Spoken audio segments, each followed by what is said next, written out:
నాయకులు మీరు ఆశీర్వదించి ఈరోజు ఈ రాష్ట్రంలో అత్యంత నిబద్ధత కలిగినటువంటి నిజాయితీతో కూడుకున్నటువంటి ప్రజలందరికీ కూడా చేతులు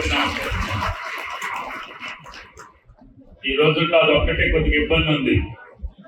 ఇటువంటి వాడు దొరకడం అంటే మీ అదృష్టం. ఆదేశాల అనుసారం సులోచన గారు, అదేవిధంగా బాబుల గారు చైర్మన్ గా, వైస్ చైర్మన్ గా, మిత్రులుగా, డైరెక్టర్లు అందరూ కూడా షాద్నగర్ మార్కెట్ కమిటీ ప్రమాణ స్వీకార మహోత్సవం. దానికి మీ శాసనసభ్యుల యొక్క పిలుపు మేరకు నాకు వచ్చే అవకాశం వచ్చింది. నేను ఎప్పుడో ఇందిరా గారు ఎమ్మెల్యే ఉన్నప్పుడు ఒకసారి చేస్తాను.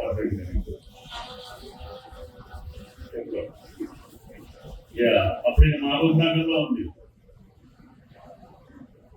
దయచేసి మంచి వ్యక్తుల్ని ప్రతాప్ రెడ్డి గారు చెప్పారు, కృష్ణయ్య గారు చెప్పారు, మాజీ శాసనసభ్యులుగా, అదేవిధంగా మాజీ మార్కెట్ కమిటీ చైర్మన్ గా యాదయ్య గారు. ఇరిగేషన్ కావాలా, ఇంకా ఏ అవసరం ఉందో చెప్పండి, తప్పకుండా మండలానికి శాంక్షన్ చేస్తానని చెప్పి మీకు విజ్ఞప్తి చేస్తున్నాను.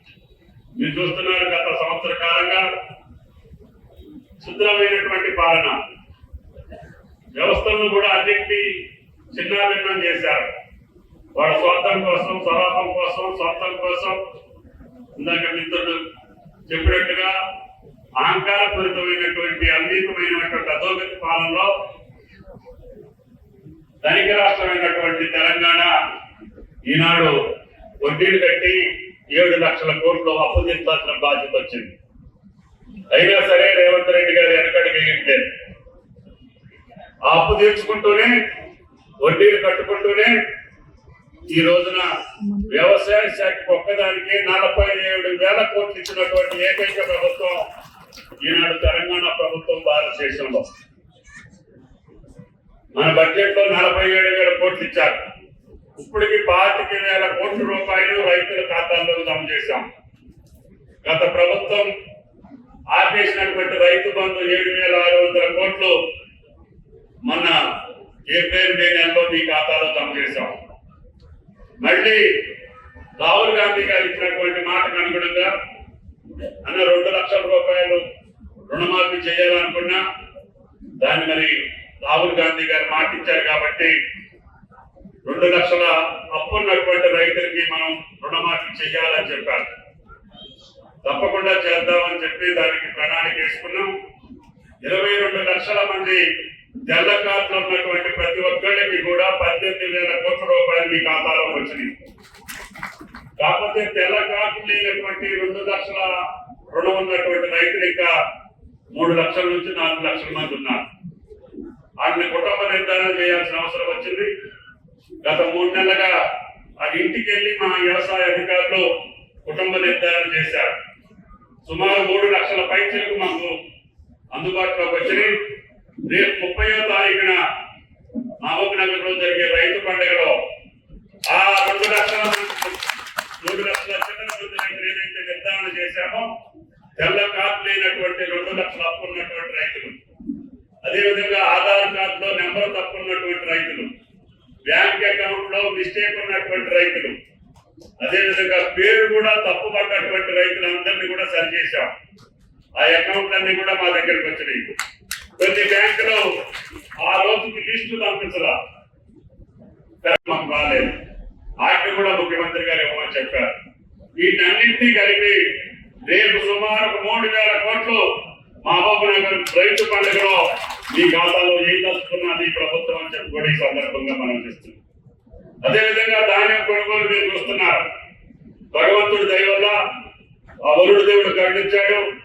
భారతదేశంలో ఈనాడు అత్యధికంగా వరి పండించినటువంటి రైతు నా తెలంగాణ రైతన్నని చెప్పి కూడా మీకు ఈ సందర్భంగా మనకు సుమారు 1,83,00,000 ఉమ్మడి రాష్ట్రంలో కూడా మనకి అంత దిగుబడి రాలేదు.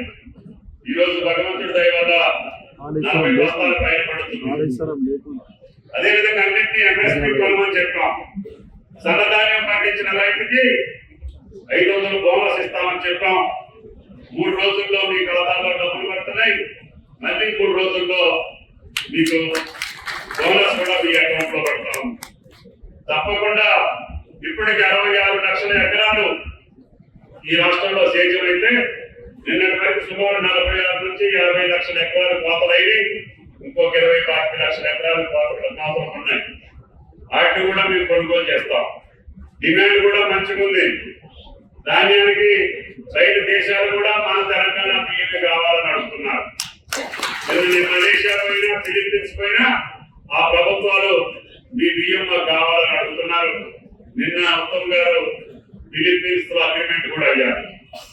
కాబట్టి మీ పంటకి గిట్టుబాటు ధర వస్తుంది. అదేవిధంగా ఈ ప్రాంతంలో ఉన్నటువంటి నీటిపారుదల ప్రాజెక్టులు కూడా ముఖ్యంగా మహబూబ్ నగర్, అదేవిధంగా పాలమూరు, రంగారెడ్డి జిల్లాకు సంబంధించినటువంటి ఎత్తిపోతల పథకం అది ముఖ్యమంత్రి గారికి సవాలుగా అది పూర్తి చేయాలనేది ఆయన పట్టుదల. కాబట్టి ఈ ప్రాంతానికి కృష్ణా జలాలతో పాటు ఏ అవకాశం ఉంటే అవకాశం ద్వారా మీకు సపోర్ట్ చేస్తామని చెప్పి కూడా ఈ సందర్భంగా మనం చెప్తున్నాం. మార్కెట్ కమిటీ అడిగారు, ముందు చేశాం, ఇప్పుడు మరి కోల్డ్ స్టోరేజ్ కూడా అడుగుతుండ్రు. ఈ ప్రాంతానికి ఏది ఇచ్చినా కూడా తక్కువే. తప్పకుండా ఇందాక నేను చెప్పిన మోడల్ మార్కెట్ లో మీ జిల్లా మొత్తానికి కావాల్సిన కోల్డ్ స్టోరేజ్ కూడా అక్కడే ఉంటాయి.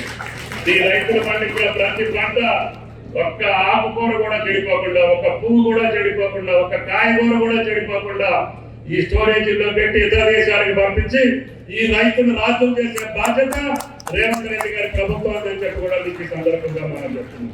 కాబట్టి ఆ భగవంతుడు మీరు ఇచ్చినటువంటి శక్తికి మించి కాంగ్రెస్ ప్రభుత్వం, రేవంత్ రెడ్డి గారి ప్రభుత్వం రైతాంగానికి మేలు చేయబోతుంది.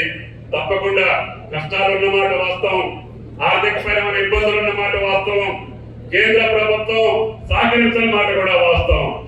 అయినా సరే మీ ఇచ్చినటువంటి మనోధైర్యంతో ఏ రకంగా సరే కష్టపడి రైతాంగ సమస్యలు పూర్తి చేస్తామని చెప్పి మీకు విజ్ఞప్తి చేస్తున్నాం.